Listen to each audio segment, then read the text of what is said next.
Vamos a analizar el concepto de mol. Para ello, tenemos que entender que este concepto es bastante abstracto, pero vamos a intentar explicarlo de forma muy simple. Cuando hablamos de un mol, nos referimos a número de partículas, nos referimos a la masa o al volumen. Cuando nos referimos a un mol, nos referimos a una forma de poder calcular la cantidad de átomos específicos que podrían haber en alguna situación. Este concepto es la cantidad de sustancias que contiene tantas entidades químicas elementales como átomos hay en 0,012 kilogramos de carbono 12.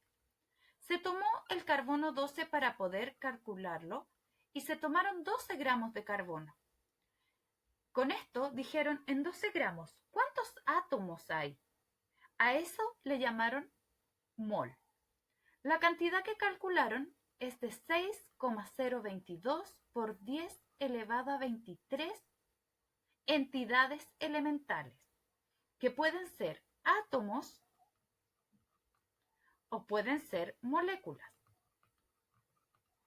De esta forma, permitieron calcular y poder unificar la cantidad de mol que hay. Quien empezó a poder estudiar esto fue Amadeo Avogadro. Fue quien propuso en 1811 una hipótesis que 50 años después se convertiría en la ley de Avogadro, que dice que en las mismas condiciones de volumen, presión y temperatura, todos los gases contienen el mismo número de partículas. Por ejemplo, acá, en un mol hay 22,4 litros según el gas que estoy midiendo. Sin embargo, nadie le creyó y 2 años después de su muerte, en 1858, un científico italiano de apellido Cannizzaro utilizó la ley y reivindicó el número de Avogadro. Estos estudios posteriormente dieron paso a una mayor comprensión sobre la masa de las partículas atómicas. Este número que está acá se le denomina número de Avogadro, en honor a este señor que empezó con esta teoría. Con esto pudieron unificar, así como cuando usted va a comprar 1 kilo de papas, 1 kilo de arroz o lo que sea, puede unificar la cantidad de sustancias. Gracias a esto también se pudo unificar. El mol se refiere a un número definido de especies químicas. Cada vez que hablemos de especies químicas, podemos hablar de átomos, de iones o de moléculas. Es una forma amplia de poder llamarle. Y este mol que se puede referir a átomos, iones o moléculas, las cuales se deben especificar. ¿Por qué? Pues de la misma manera que se habla de 1 kilo de papas, de una caja de frutillas o una docena de huevos, se debe indicar si se trata de un mol de átomos, de un mol de moléculas, un mol de partículas o un mol de iones. ¿Cómo se calcula el mol? Cuando uno trabaja en laboratorio, trabaja con esta unidad, el mol. Pero esa unidad no es llegar y sacarla de los frascos. Debemos hacer un cálculo. Para ello vamos a utilizar lo siguiente. Cada vez que hablemos de mol, vamos a poner una N. Para realizar este cálculo, basta con dividir la masa en gramos sobre la masa molecular o masa molar. Es decir, de esta forma. Para calcular el mol, necesitamos la masa de la especie química, que debe ser en gramos, y necesitamos la masa molar o masa molecular. Es decir, ¿cuál es la masa total de la molécula? Molecular, que se mide en gramos mol. Pero primero, antes de calcular el mol, debemos asegurarnos de poder calcular la masa molar. Para ello vamos a realizarlo con el agua. Vamos a tomar el agua como ejemplo. Lo primero que vamos a hacer con el agua es identificar los átomos en la molécula. En este caso, tenemos hidrógeno y oxígeno. Luego, contamos los átomos que constituyen. ¿Cómo los vamos a contar? Con el subíndice. En este caso, tengo 2 hidrógenos y tengo un oxígeno. Luego multiplicamos por la masa atómica. La masa atómica la sacamos de la tabla periódica. En este caso, el hidrógeno es 1 y el oxígeno tiene 16 en masa atómica. Multiplicamos 2 por 1, 2, 1 por 16, 16. Y sumamos hacia abajo. En este caso, 18 gramos mol. ¿Qué significa? Que un mol de agua, su masa es de 18 gramos. Es decir, si yo maso 18 gramos de agua pura, va a haber un mol de agua, es decir, 6,022 por 10 elevado a 23 moléculas de agua. Fíjense acá vamos a ver otros ejemplos. En este caso, lo que yo les decía, la masa atómica es el número más grande que podemos encontrar en la tabla periódica. Vamos a hacer el primero. El amoníaco, NH3. En el primero voy a identificar los átomos que lo constituyen. En el caso del amoníaco, tengo nitrógeno, tengo hidrógeno. Luego tenemos que ver cuánta cantidad de nitrógeno. Recuerden, si el número no está, se asume que es 1. Por lo tanto, en este caso, un nitrógeno, 3 hidrógenos. Multiplicamos por su masa atómica y aquí nos vamos a la tabla periódica. Tenemos 2 números en la tabla periódica generalmente. Escogeremos el número mayor porque corresponde a su masa.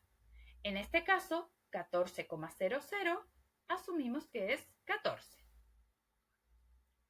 En el caso del hidrógeno, 1,00, por lo tanto, 1. Multiplicamos hacia el lado. 1 por 14, 14. 3 por 1, 3. Sumamos hacia abajo. 17 y ponemos la unidad correspondiente. Gramos mol. Veámoslo con este ejemplo.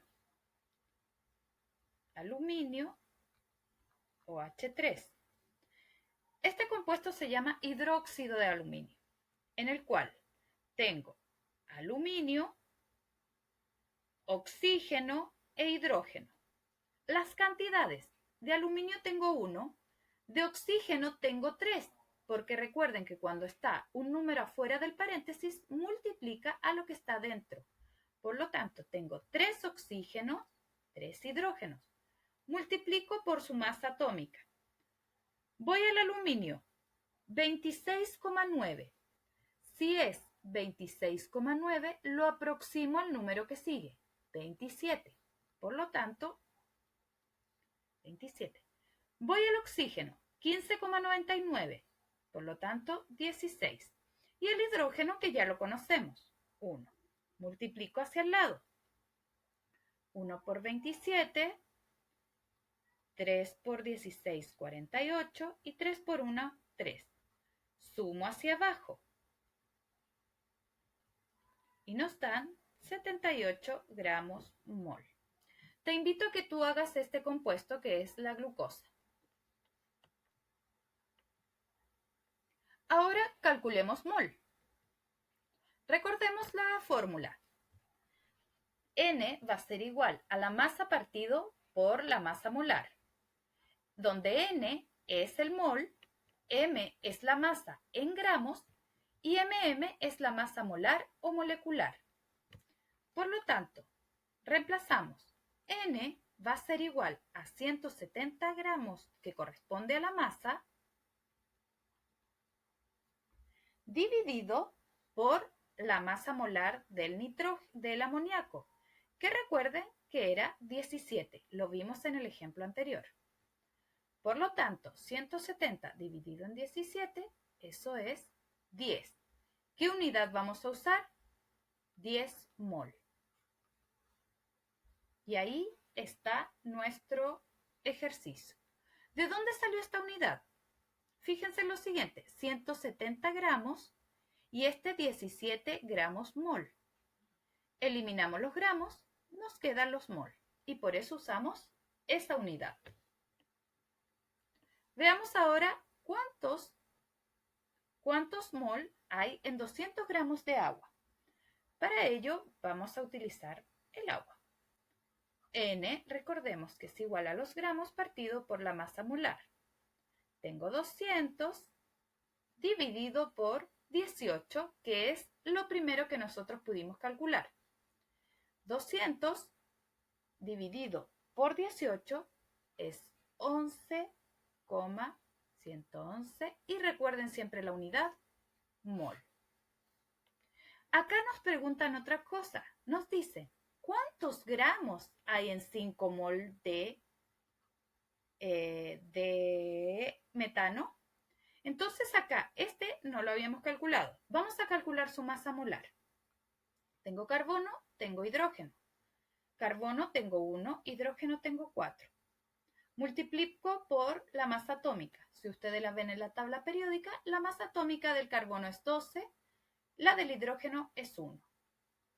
Multiplico hacia el lado, sumo hacia abajo. Este era 4 solamente. Sumo hacia abajo. Por lo tanto, 16 gramos mol. Entonces dice, ¿cuántos gramos? Mi fórmula es la siguiente. N es igual a gramos partido masa molar. Si yo quiero despejar los gramos, este que está abajo, que está dividiendo, pasa para arriba multiplicando. Por lo tanto, me va a quedar mm por n es igual a los gramos. Reemplazo. La masa molar es 16 por los gramos, por los mol, que son 5. Entonces me queda que esto es gramos mol por los mol, elimino los mol, me quedan los gramos. Y me van a quedar que 5 por 6, 30, 3, 5 por 1, 5 y 3 son 8. 80 gramos. Es decir, yo para tener 5 mol de metano necesito 80 gramos de ese compuesto. De esa manera puedo calcularlo. Aquí se enseñaron dos cosas. Primero, cálculo de mol directo a través de la fórmula y el cálculo de los gramos, despejando la fórmula. Por eso es importante que se aprendan de las dos formas. Espero que les haya quedado muy claro esta parte de el cálculo de